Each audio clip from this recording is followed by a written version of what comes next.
ये जो काफिर लोग हैं ना, इनसे आप पूछे ना क्यों पैदा हुए, तो पता क्या कहेंगे?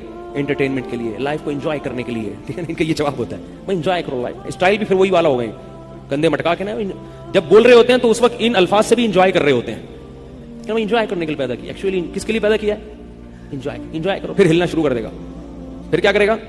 हिलना शुरू करेगा, फिर यूं दाएं बजाएगा, फिर नाचना शुरू कर देगा।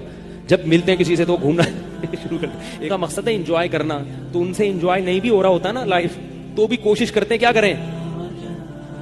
जबरदस्ती क्या एंजॉय करें। वो बात बात पे मुस्कुराएंगे, खाम हमें हंसने की बात नहीं होगी। वैसे करके ना फिर नाचेगा, फिर हिलना शुरू कर देगा।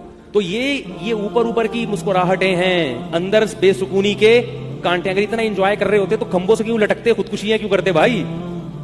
तो अंदर का सुकून अलग चीज है, ऊपर से लाइफ को मटकते रहना, हर वक्त भुटकते रहना, ये बेसुकून